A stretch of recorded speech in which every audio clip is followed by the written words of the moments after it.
advocacy, as many people do. And then now I do federal work, so I'm really excited. Thank you for inviting me to this Encuentro, and going to talk through how to make the Inflation Reduction Act work for you. And when I say you, I mean you as an individual, not necessarily organizations or governments, although there's a lot of programs available for those.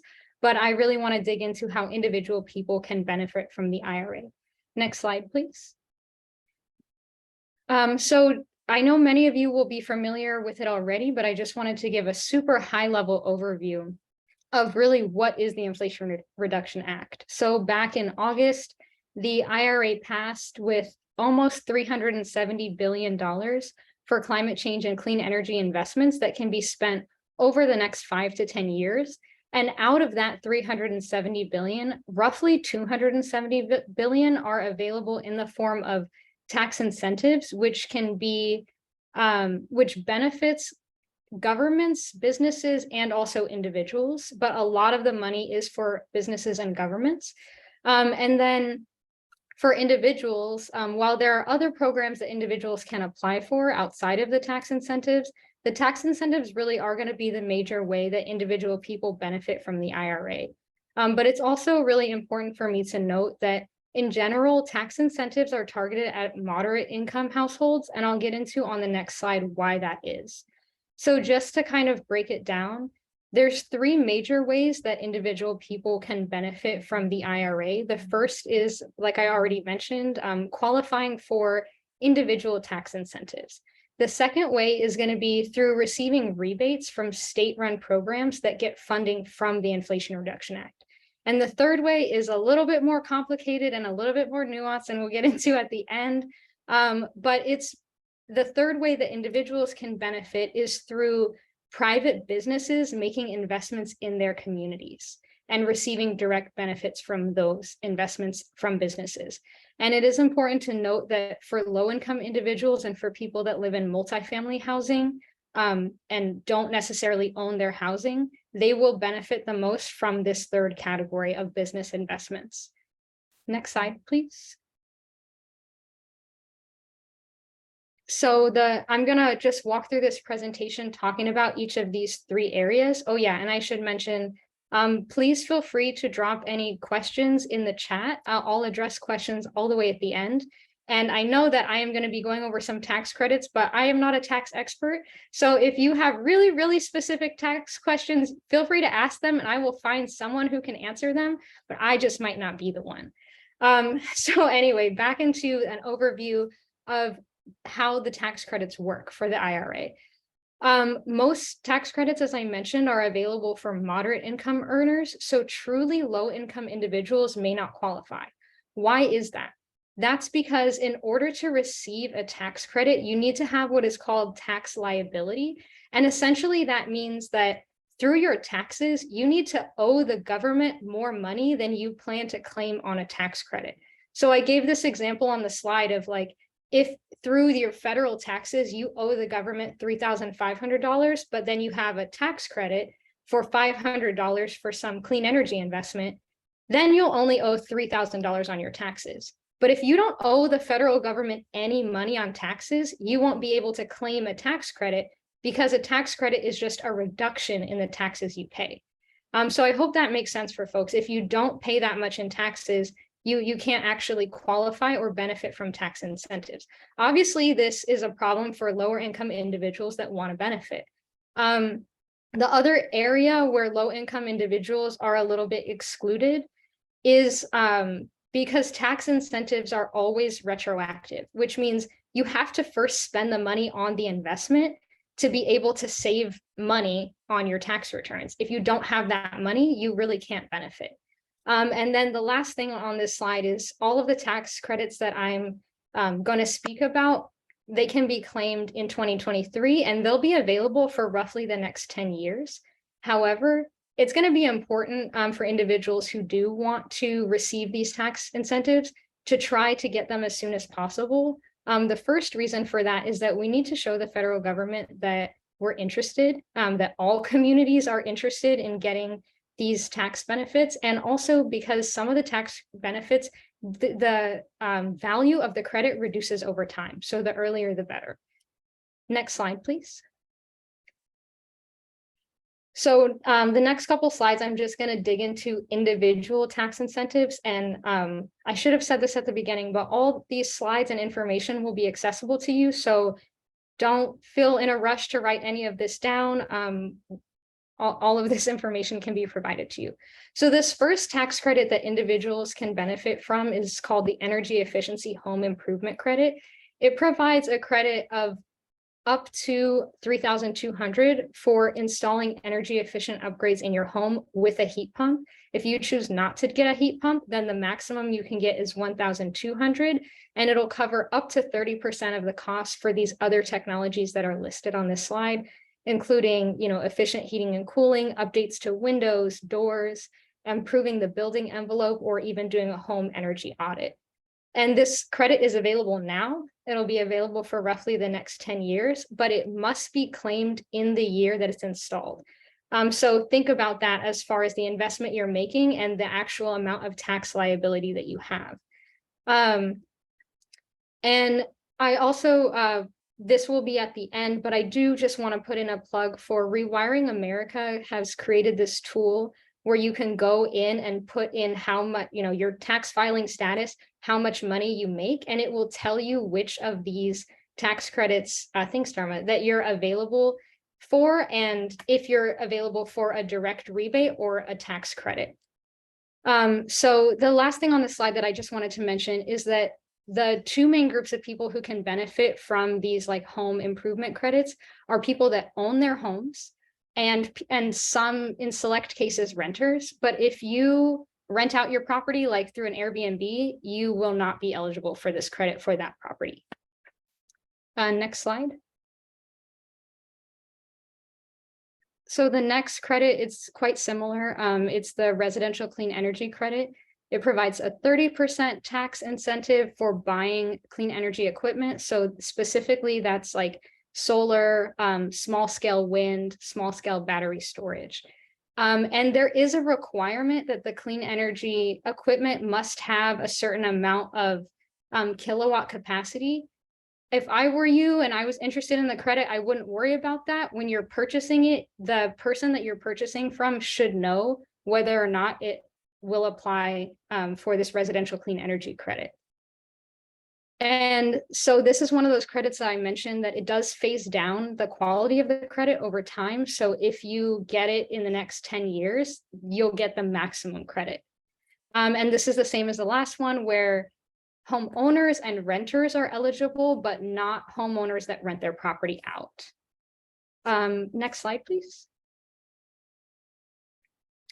So these next two are related to vehicles. So this one is the clean vehicle credit, and you can get up to $7,500 for the purchase of a new clean vehicle. So it does have to be completely new off of the lot.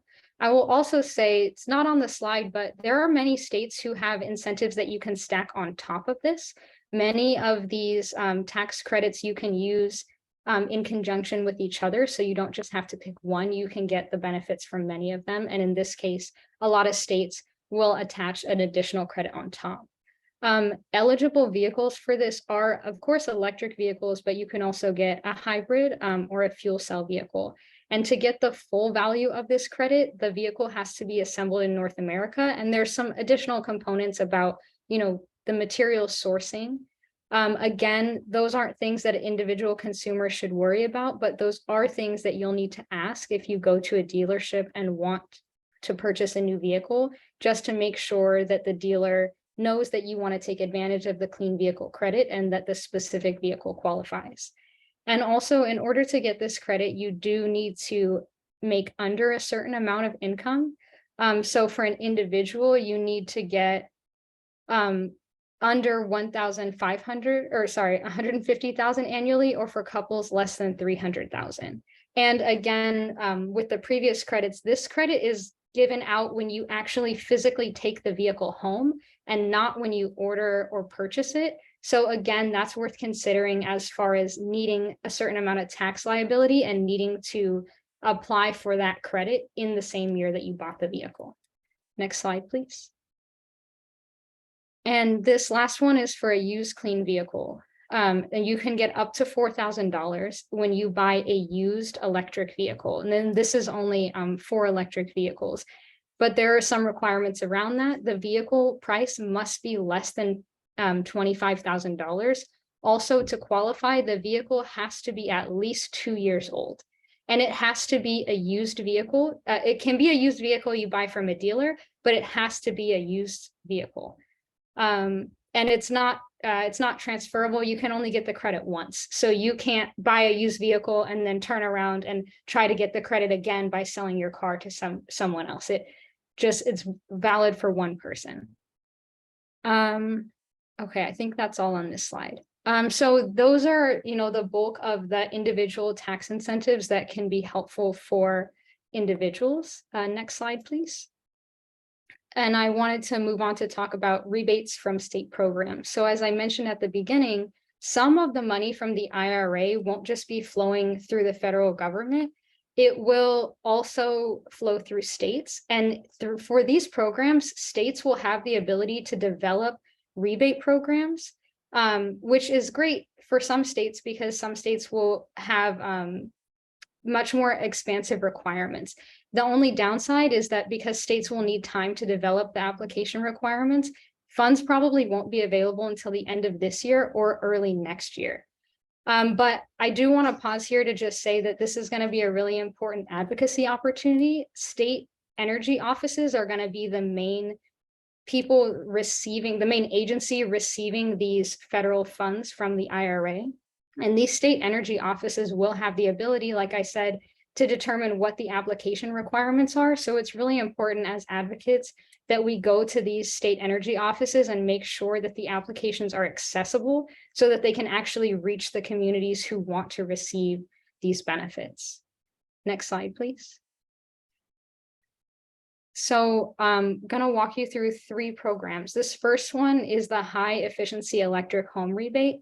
It's $4.5 billion available for the next 10 years, but it's $4.5 billion available for all states. So every state is going to get a little piece of this. And what this program does is it will allow states to establish homes rebate programs. So it'll be a rebate that's eligible for contractors and homeowners to do whole house energy retrofits. Individual family homes can receive up to $4,000, but multifamily homes can receive up to $40,000.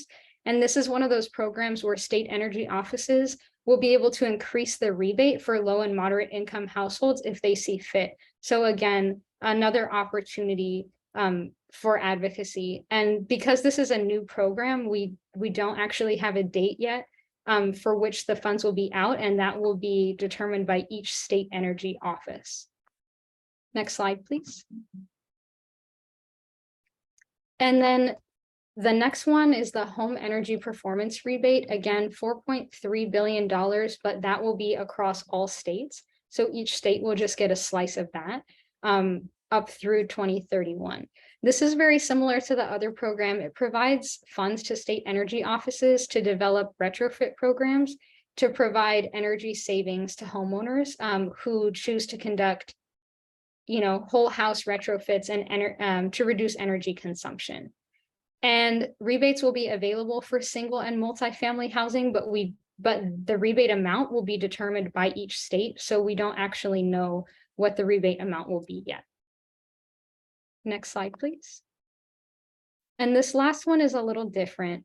This is also a new program, the Green and Resilient Housing Program. It's going to be operated through the U.S. Department of Housing and Urban Development. It's going to be $1 billion, again, through 2028 across the entire country, but it's going to provide grants and loans and contract support through HUD, to improve energy and water efficiency, indoor air quality, sustainability, and allow for zero emissions upgrades for HUD housing. And it's important to understand that individual renters will not be able to apply directly, but owners of HUD properties will be.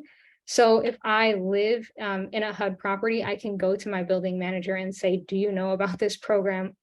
Are you going to apply? But individual renters will not be able to apply themselves. Next slide, please. And so that concludes the state funds. And this last area, as I mentioned, it's a little bit more messy, but I'm going to do my best to explain it, and I'm happy to take any questions that y'all have about it. So essentially, as I mentioned, the Inflation Reduction Act gives a lot of opportunity for businesses in particular to take advantage of tax credits. And these tax credits are for doing things like investing in or producing clean energy. But on top of that baseline tax credit, there are a number of tax credits that businesses can get an additional 10 to 30% incentive if they invest in particular communities. And those communities that they'll get extra incentives for investing in are low-income communities, tribal communities, and energy communities. The first two distinctions are relatively obvious, but energy communities, as defined by the Inflation Reduction Act, are communities where there's a significant amount of the population that's hired by the fossil fuel industry, or where it's a census tract that's right next to a coal mine, or communities that have brownfield sites. So businesses, are very likely to want to invest because businesses, it's all about the bottom line. They want to save money, and getting this additional 10 to 30% tax incentive on top of the regular investment is really going to help them do that. And so stepping back, what this means for individuals is that it's not something you can directly apply for. It's also not something that your state is going to be involved in, which means that the burden on individuals and communities to understand what's going on is going to be even higher. But at the same time, when a business invests in a low-income community, there should, for these IRA programs, there should be a direct benefit that residents receive. And when I say a direct benefit, that means things like lower energy costs or upgraded infrastructure, or the ability to sign on to something like a community solar program.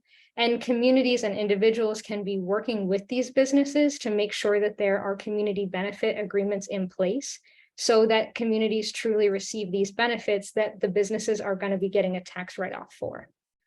Next slide, please. So the first 4 bullets on this slide are just the names. I'm running out of time, so I'm not going to go through each of them. They're all relatively similar though. But the first 4 bullets are all programs that that businesses can get an additional 10% tax incentive for if they invest in these energy communities. And then this last one, there's actually just an entirely separate tax credit that businesses can claim. It's called the Increased Clean Energy Credit for Servicing Low-Income Communities. That will provide an additional 10% for businesses that that invest in small-scale solar or wind in low-income communities or tribal lands, and then they can get another 20% for it investing in federally subsidized housing programs. So I think that's the end of my presentation, and we have some resources, and I know that was a lot of information, so I'm happy to answer any questions that y'all have. Thank you so much, Rachel. Yeah, that was an incredible overview, and I know the Inflation Reduction Act is, an incredibly important piece of legislation that is extremely meaty and really detailed. So thank you for breaking that down for us in a short period of time. So I'll grab some questions from the chat, and then I'll give folks an opportunity to get off the mic and ask directly. I also just wanted to flag that we'll be sharing the slides after, so no worries don't have anxiety about, missing any information, and a recording as well. And so we have a question here from Giovanni. How are we defining moderate income earners?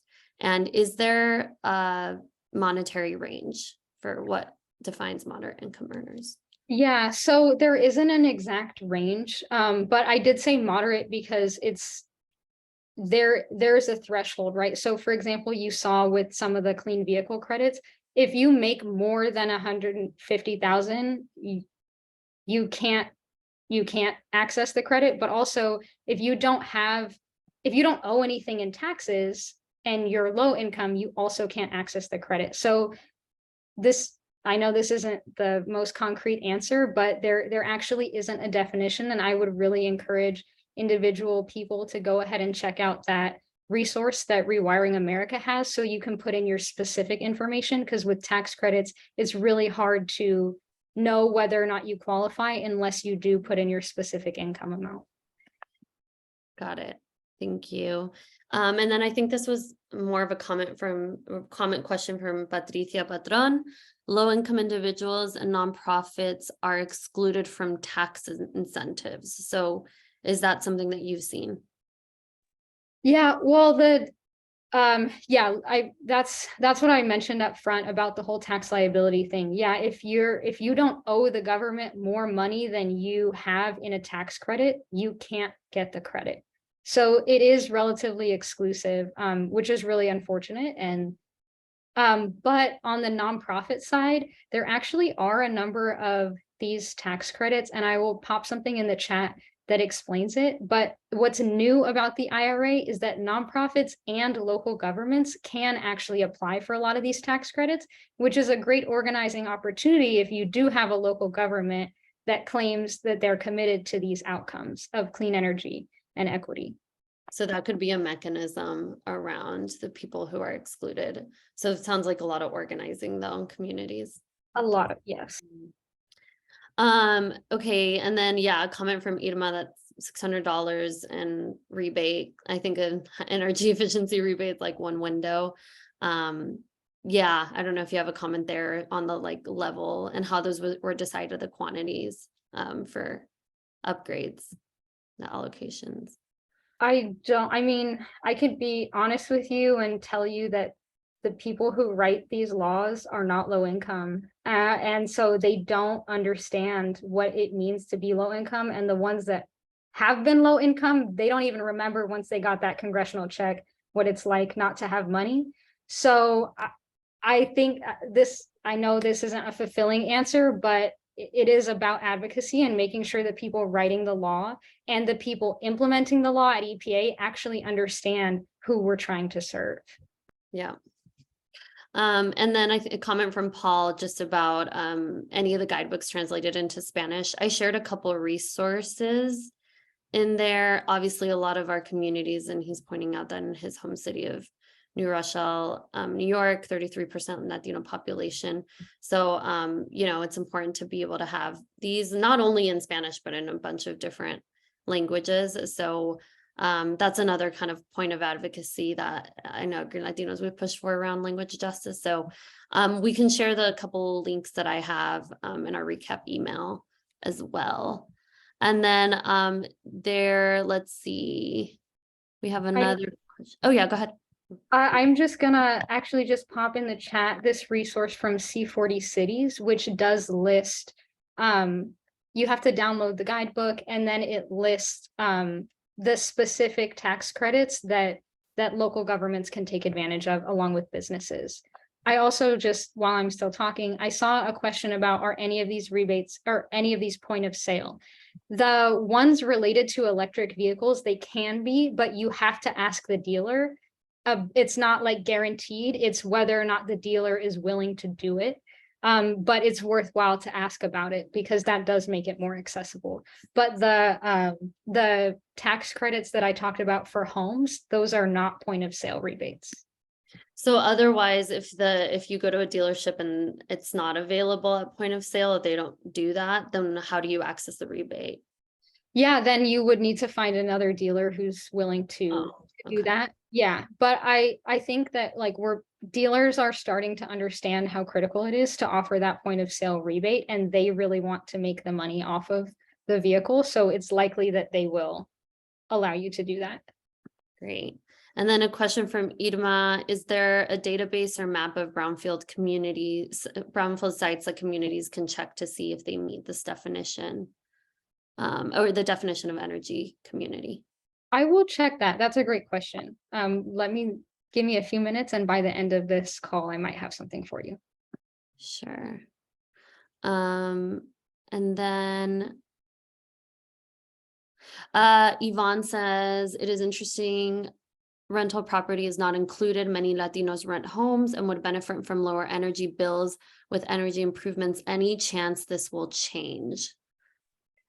Yeah, that's a great point. And it's unlikely that this will change for these investments that have already been passed through the IRA. Honestly, the way that many renters will be able to benefit from lower energy costs is in that third category I talked about, as far as businesses investing in your community and then making sure that you get a benefit from that. That's most likely how anyone who doesn't own their home is going to see a lower energy cost. Okay, thank you. And then there's another comment from Natalia, but I'll let E. Olmedo, I see you have your hand up. If you'd like to. Yeah. Hi, everybody. Can you hear me? Yes. Hi, everybody. My name is Elena Olmedo. Thank you for the presentation. I thought that was a really good overview of the IRA programs and kind of breaking them down into different programs. My question is just more about the strategy. What kind of strategy either Green Latinos or other organizations are working on to really mobilize nonprofits and organizations and different communities so that to ensure that communities have access to the programs that are coming from IRA? Is there some kind of bigger strategy that organizations are already working on to really be able to mobilize people and make sure that organizations and communities have access to these programs and can actually benefit from the programs? I can speak for Green Latinos and then I'll let others jump in, Rachel jump in. One thing that we're trying to actually get funding for right now is the concept of sort of a collaborative that would be called Colaborativo 40 around mobilizing with a few other Latino-based organizations, potentially sort of training and gathering the resources, the knowledge, and the tools for our Latino community across the US, but specifically focusing on certain regions in the US. And that's something that we're currently trying to work on and pitch.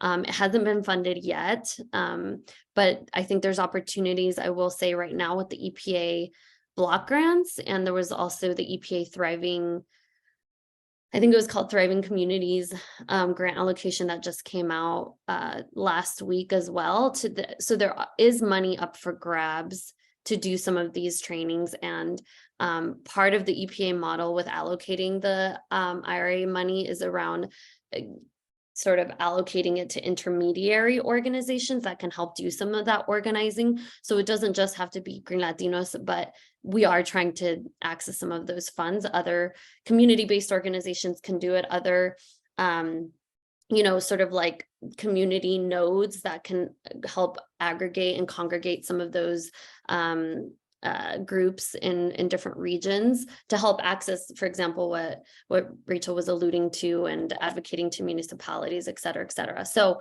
we don't have anything concrete yet, but we are in the works for it. And I'll let Rachel point to any other resources if she has any.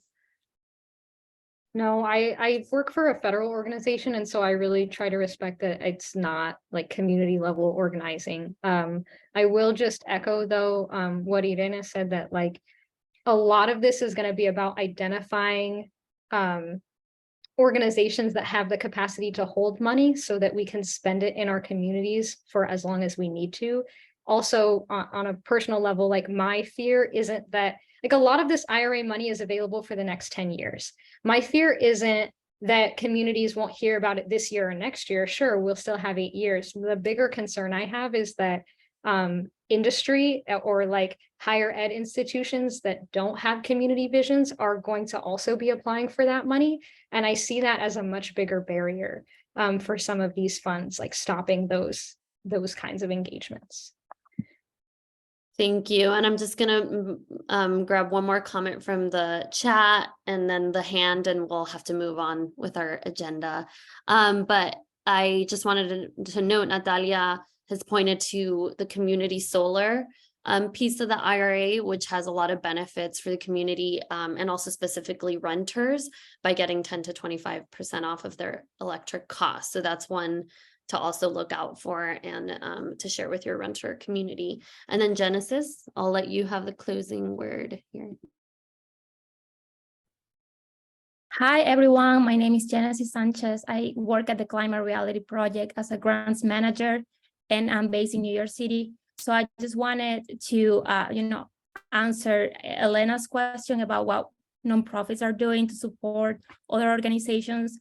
As you know, Rachel's been talking about my fear as well is that people won't know how to apply for these grants, and there are a lot of organizations that are very intimidated on how to apply for federal funding, and that's a reality. So the Climate Reality is hosting a training on some of these rebates and how to access funding. We're gonna have some organizations talking about how they've done it in the past and share some experiences around that.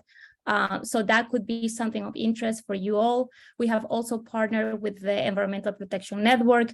They have a program to provide technical assistance to different organizations, small grassroots groups that don't know how to go about the application. So if you want some of that information, I'll put it in the chat.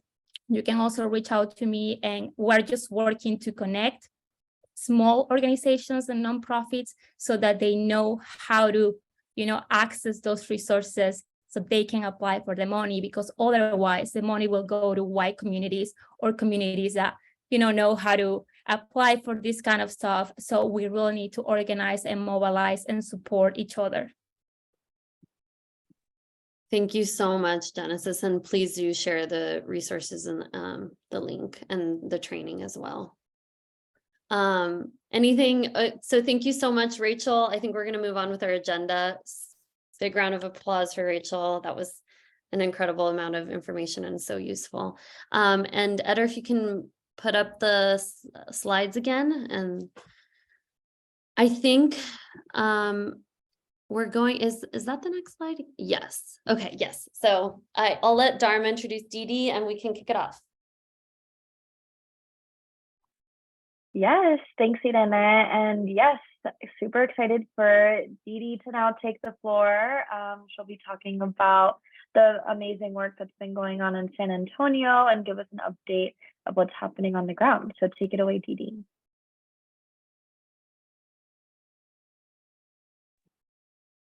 Thank you, everybody. Good afternoon. Didi Belmatis.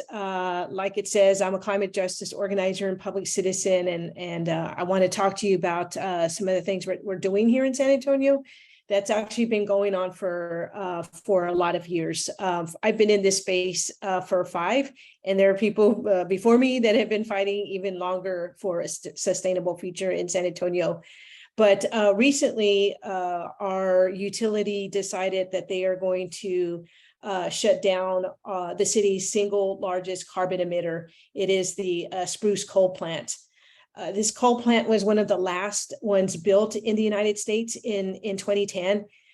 It has 2 units, so one will close permanently in 2027 and the other in 2028. So that's not too far from now, but I know we all know why coal plants or this coal plant needed a shutdown, but I wanted to give everybody some context about how the local context on why coal is so bad here in San Antonio. This coal plant emits 7 million metric tons of carbon pollution every year, which is half of the city's pollution. San Antonio is the 7th largest city in the United States. So if that could help you kind of imagine how big we are and how much pollution there could possibly be when it's half of the cities.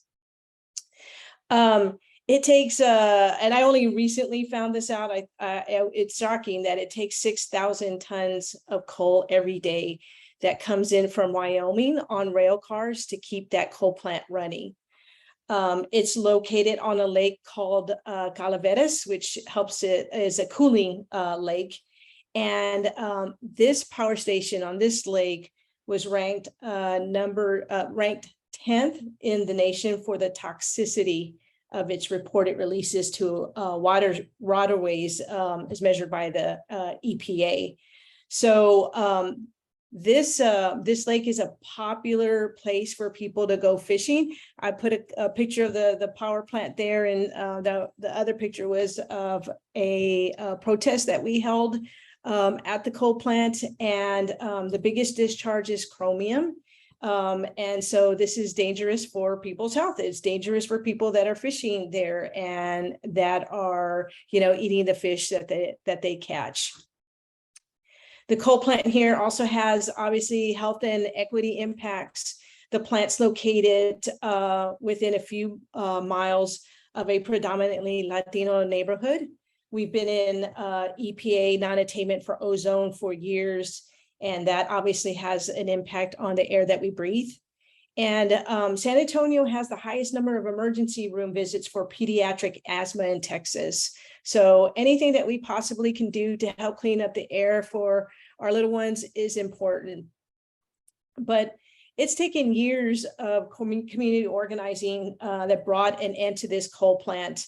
Community organizations, grassroots groups, statewide groups like Public Citizen and Sierra Club have worked with utility leaders to find a pathway to shut this coal plant. We've held rallies, we've had petition drives. We show up to meetings that the board of directors has every month to give public comments. We show up to city council meetings to force the utility to find a pathway to shut this plant down, along with a couple of gas plants that needed to shut also. So that is our fight in a nutshell. In January, like I said, the board voted to shut down the last coal unit by 2028, but it will convert to frack gas, which we know that gas is not a bridge fuel. It's not the solution to the climate crisis. So the fight isn't over. We have lots of work still to do here in San Antonio and organizing around the utility. It is a municipal utilities, the city owns it. And then also like this gas plant is closing. I mean, the coal plant is closing in 28.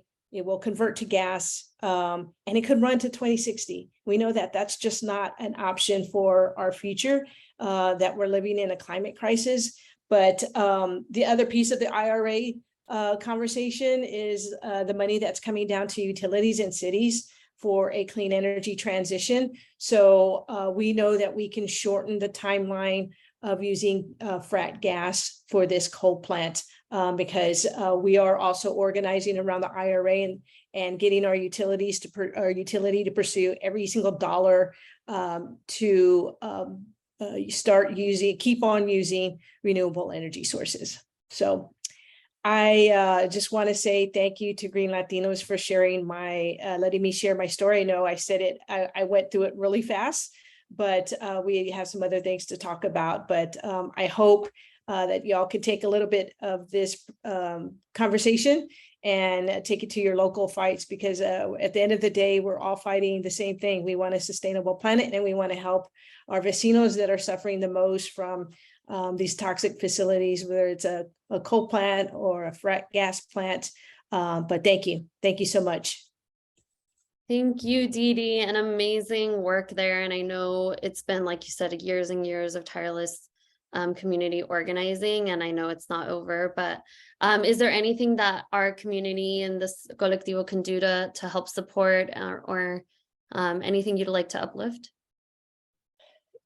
I think the biggest thing, and Rachel talked about it when they were speaking on the IRA for individuals.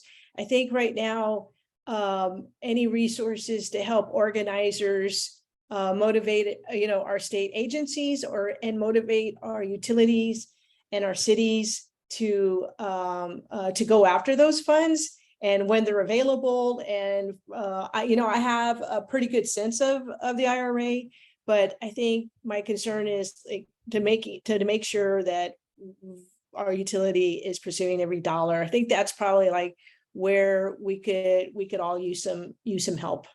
Because it's an unprecedented legislation and funding, and this is probably not going to happen ever again for a long time. So we just want to be able to take advantage of every dollar to help our communities. Absolutely. And I think Yvonne was asking if she's able to contact you or how we can contact you. If you want to. Absolutely. Mm-hmm. I'll put my email address in the chat. Thank you. Great. So we're gonna go really quickly through the next 2 slides, and then we'll go to member updates. But we just want to do a really quick EPA and methane rule recap. Thanks to everyone who supported the EPA comment period rulemaking, which ended a couple of weeks ago. And there was a lot of great support. Overall, we had a part of the coalition, 289 advocates across 33 states. And over 100 organizations testifying in support of strong methane rules. So this is just an update of the ongoing campaign that we've been talking about. And there was, still some opposition from industry, but overall a lot of supportiveness, and sort of next steps is going to be the EPA is taking everyone's comments. And also to thank you to everyone who came and provided oral testimony, and also submitted written comments. That makes all the difference. The rule finalization is supposed to happen sometime in the late summer or early fall. So that's sort of the next iteration, and we'll see if the EPA actually incorporates all of our key demands. And we'll go to the next slide.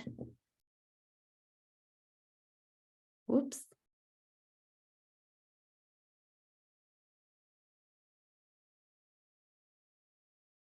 I think, yeah, we just are having a quick tech glitch.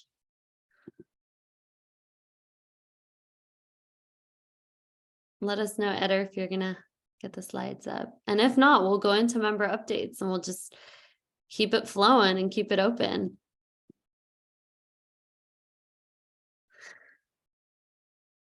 Cool, we're back. Okay, so then, and I'll just go quickly through this as well. There's just an opportunity for action right now. We're in the middle of the soot rule comment period. So this is the EPA increasing the stringency for PM 2.5. We've been talking also about this campaign the last couple Encuentro meetings, and we're in the middle of the comment period. Last week was the week of oral testimony. Thank you for those who came out and spoke up in support of it. We know soot is a really strong pollutant affecting our community, comes from a variety of sources, including the one that Didi was just talking about, coal industry, also cars. And we have an active petition going right now that Dharma just dropped in the chat. So please sign that petition, share your voice, or you can sign it separately too, and just submit your comments directly to EPA. We're really trying to increase the stringency of that standard, because right now it's pretty low and it's going against what the best science available is saying. So in the interest of time, and just to leave the last 10 minutes for member updates, we'll just go to the next slide, and I'll let oh, yes. The last thing before the members updates. Join us. We're going to be in Miami for an in-person Encuentro, March 6th. And it's going to be from 6 to 8 p.m. Café La Trova. If you're in Miami, or if you have members or folks in Miami, please feel free to share this. We are just going to have food. It's going to be comunidad and just gathering, meeting in person, something we haven't done in a while. And then we have a registration for that Dharma just dropped in the chat as well. So I think with that, we can go to the next slide. And then Dharma, I'll let you lead this slide. Yes, of course. Thanks, Irene. And yeah, we'll just turn over to member updates and announcements. So folks on here can definitely feel free to either drop things that they have going on in the chat or come off mute. I do want to plug, before jumping into member updates, that last year we relaunched our membership program as a part of our strategic goal and plan to center and support our membership. So formalizing the process helps us ensure that folks are a part of our comunidad as effectively and intentionally as possible. I'll drop it in the chat in a second. If you're not already signed up to become a member, you don't have to pay to become a member. It's completely free. If you do want to pay, there are donation options available, especially if you represent a larger green group, or items like that, or excuse me, organizations like that. I'll drop those different tiers in the chat, but definitely want to reemphasize that we're continuing to promote our new membership framework and structure. And if you have any questions, definitely reach out to me, or you can reach out to our community engagement manager, Sarah. She just came on board, and she's managing our membership and can answer your questions as well. So I'll drop her info in the chat as well.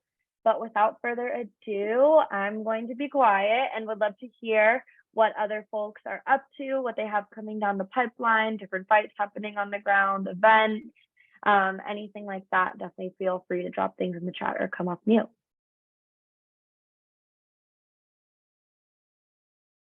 Yes, Paul.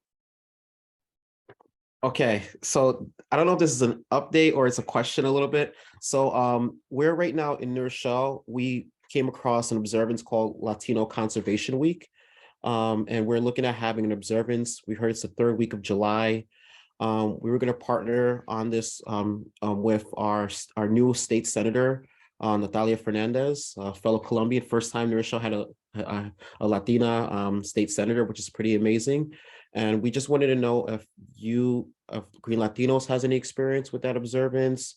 What are some good ideas? We're thinking about just doing like a neighborhood cleanup and something like that. But if you know anything that we can do, so it's something that's not trendy or pandering, it's something that really is organic and really is uplifting good leadership in the community. And also to see if we could have Green Latinos co-sponsor too, so we could get good turnout. But any ideas whatsoever, because we just found out about this, and it's never been observed in Westchester County. New Rochelle's in Westchester County, which is right above Bronx County. So any advice will be invaluable to make sure that we're planning it and we're empowering Latinos as opposed to empowering other sectors of our environmental community. Yeah, so thank you, Paul, and I'm making a note to myself to put you in contact with Mariana and Olivia from our team. Mariana is the director for the Oceans and Water Equity Program, and Olivia heads our public lands programs, and they're doing more like on the conservation side of things. I believe they're doing some things. I don't want to speak for them, but what I can do is once we do have that more formulated, I can share that with our Colectivo too, so folks can get involved in whatever we end up doing. But yeah, sorry, off the top of my head, I directly don't have that information. But Paul would happy to co-share, co-sponsor whatever y'all are doing as well. So share, I'll put you in contact with them and then share anything, and we can also make sure that that gets out there. Cool.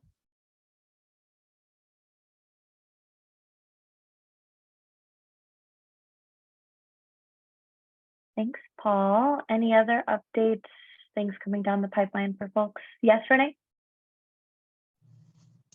Hello, everyone. Hi, it's my first Encuentro meeting, so pleasure to meet all of you.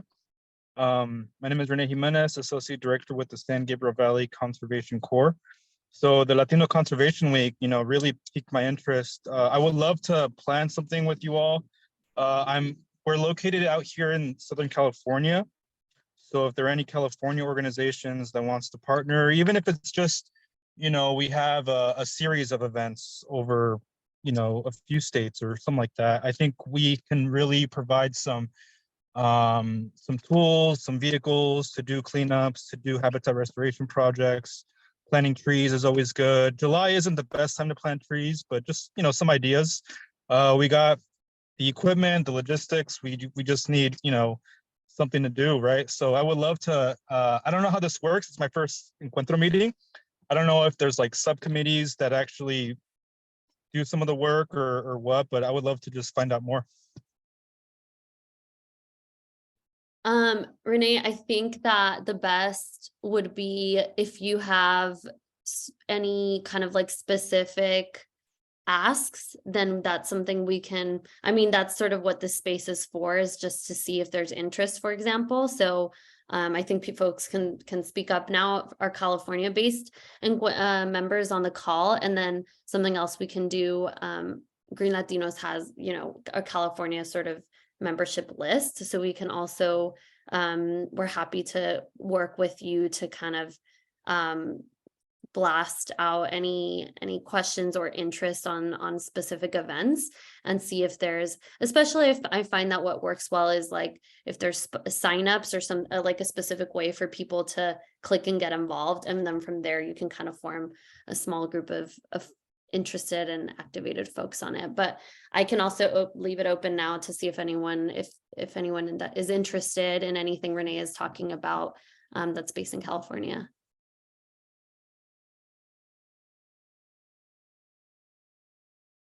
Yeah, and I would love to get connected to the other California-based organizations. And what we can do is maybe my specific ask would be, can we set up a planning meeting, with those folks?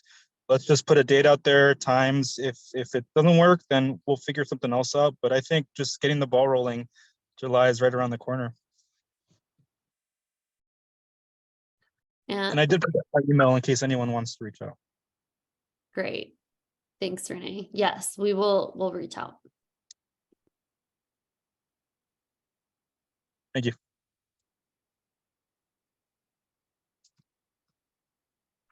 Patricia, yes. Hi, everyone. Also, Renee, my first Encuentro here. Really excited to be part of this community, and thank you so much for all the learning and opportunity to hear about the work that is happening today. I'm in Portland, Oregon, and I work for Familias en Acción, and our organization is hosting our 14th annual Latino Health Equity Conference. June 8th is an in-person conference this year, and it's centered around building climate resilience. And so I wanted to do a plug-in for, we're accepting proposals for workshops and for talks at that opportunity, and Green Latinos was very generous and already put our information on the last newsletter. So thank you, everyone. But yeah, if you're interested, please check us out. Thanks, Patricia. Can you drop the link to the Latino Health Equity Conference in the chat? Thank you so much. And also welcome both of y'all to your first Encuentro. That's so exciting. So welcome. I hope y'all enjoyed it. I hope everyone has enjoyed it so far. And we hope to see you again. And I see that it's 2:58. So any other member updates or announcements that folks want to share, or calls to connect and collaborate?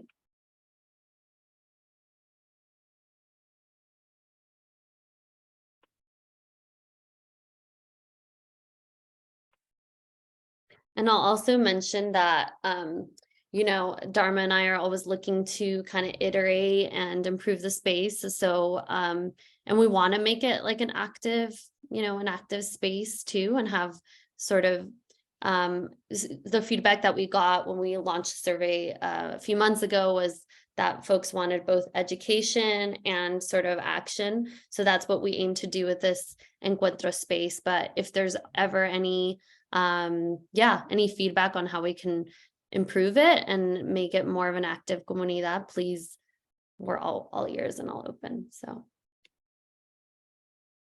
anyone want to take the last word with the last minute?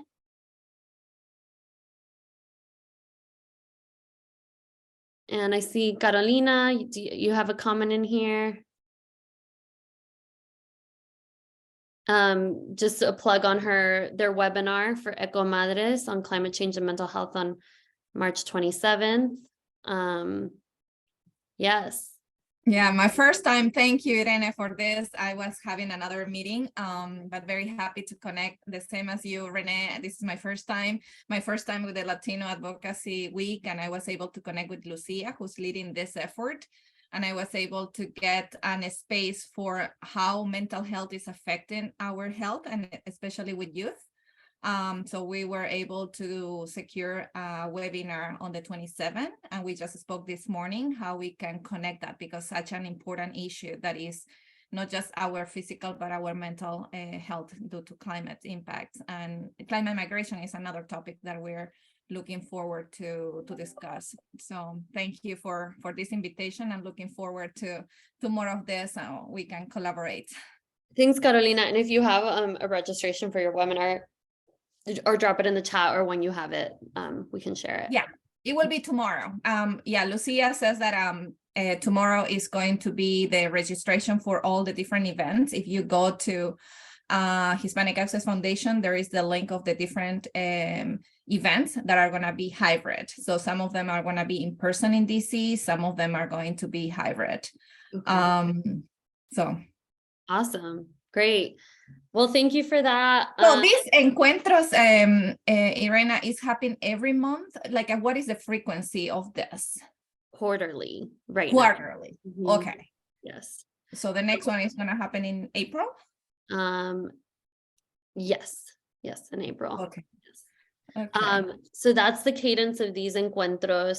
Like I said, we're open to tweaking the format. If there is kind of demand for more frequent meetings, then we're happy to have that. Most of the feedback that we got when I kind of came on and did a little bit of a survey of the lay of the land was educational with more of actions, some space devoted to action. So anyway, we're open to tweaking the format, and maybe Dharma and I can put our heads together too and see if we can refresh how to get some feedback on the format too. So, but yes, right now they're quarterly, and we have our quarterly newsletter as well. And I know we're over time, so Yeah. I just wanted to say thank you all so much for your participation. Yeah, if you have any suggestions for upcoming meetings or any feedback at all, email Dharma there. And thank you all so much for your energy and enthusiasm, and special thanks to Rachel Patterson and also to Didi Balmares for their presentation. So thanks. And Dharma and Eder, stay on. Don't close the Zoom, please. Okay. Thanks, everyone. Adios. Take care. Great. Yay. All right. Nice. Cool. Awesome job, y'all. Thank you. Oh, can we stop the recording? Yeah, I'm trying. Oh, yes.